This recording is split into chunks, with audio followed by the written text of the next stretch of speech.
বিয়ে শাদী গরমে বেশি ভালো লাগে নাকি শীতকালে বেশি ভালো লাগে? আমার তো ভাই শীতকালে বিয়ে শাদী বেশি ভালো লাগে। আসসালামু আলাইকুম, ওয়েলকাম টু মাই নিউ দাওয়াত ব্লগ।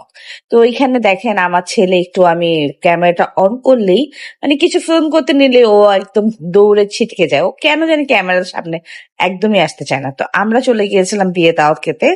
আমার মায়ের একদম লাস্ট কাজিন মানে আমি আমার মামার বিয়েতে গিয়েছি। তো আমার মায়ের সাইডে সবার এটাই ছিল শেষমেশ আমার একটা মামাই, অবিবাহিত মামা। যাই হোক আমরা একদম ফার্স্ট ব্যাচে খেতে বসে পড়েছি। তো এখানে পোলাও রোস্ট অলরেডি আমার প্লেটে চলে আসছে, সাথে সবজি ছিল। তো গরমের মধ্যে তো খাওয়া দাওয়া করাটা খুবই ডিফিকাল্ট, তারপরে একটু একটু করে খাচ্ছে। এটা হচ্ছে আমার কাজিন, আমার খালার ছেলে, ছোট ছেলে। তো এখানে আমি, আমার খালা, খালু, আমার আরেক মামা, আর এই হচ্ছে আমাদের জামাই সাহেব গ্রিন শার্টে, কাউসার মামা। তারই আজকে বিয়ে। তো আমরা সবাই এখানে খুব ফান করছিলাম। আমরা ফার্স্ট ব্যাচে বসেছি আর সেকেন্ড ব্যাচে আমার আরো কাজিনরা বসেছে। এখানে খুবই মজা করতেছিলাম আমরা। আর এই হচ্ছে আমাদের নতুন মামি।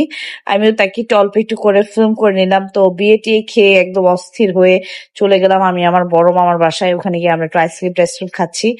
আর আমরা বোনেরা একটু আড্ডা টাড্ডা দিচ্ছিলাম।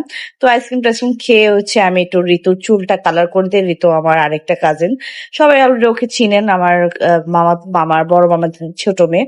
তো এখানে হচ্ছে বাসার মধ্যেই করছিলাম, অনেক কিছু ছিল না, জাস্ট ঘরে যা যা ছিল তা দিয়ে জাস্ট একটু বেস কালার করেছিল, ওরকম আহামরি না। আমি একটু র্যাপও করে দিচ্ছি। এখানে আমার ভাগ্নি আমাকে হেল্প করছে, মাশাল্লাহ মাশাল্লাহ। আমার ভাগ্নি গুলো খুবই কাজের। আমার ভাগ্নিগুলো এত হেল্পফুল, মানে যেভাবে যেভাবে ইনস্ট্রাকশন দিচ্ছিলাম করে দিচ্ছিল। আর আমি নিজেও অনেক সিকের মধ্যে থেকেও যাওয়ার ভাগ্নি আমাকে এতটুকু করতে হেল্প করেছে, এর জন্য অনেক অনেক শুক্রিয়া। তো যাই হোক, তারপরে হচ্ছে আমার একটু মোমো খাওয়ার ক্রেভিং হয়। তো আমরা সব কাজিনরা মিলে আমি একটু হেল্প করেছি আর বাকি সব ওরাই করেছে। মোমো গুলো খুবই মজা হয়েছে। Thank you Ritu, thank you Mitu, এত মজা করে মোমো বানানোর জন্য। আমি স্পেশালি চাটনিগুলো বানিয়েছি আর মোমো বানিয়েছে হচ্ছে ঋতু আর মিতু মিলে। মোমোগুলো আসলে খুবই মজা হয়েছে। ঘরোয়া মোমো না খেলে না অনেক স্বাদে লাগে, মানে অনেক খাওয়া যায়, তৃপ্তি হয়। আর আমি এই দুইটা চাটনি বানিয়েছিলাম। সব মিলে দিনটা খুবই ভালো কেটেছে। একটা দাওয়াতের সাথে সাথে আরো অনেক কিছু আড্ডা টাড্ডা, অ্যাকচুয়ালি ফ্যামিলি একসাথে হলে যা হয় আর কি। এই ছিল আমার ব্লগ। সবাই ভালো থাকবেন, আল্লাহ হাফেজ।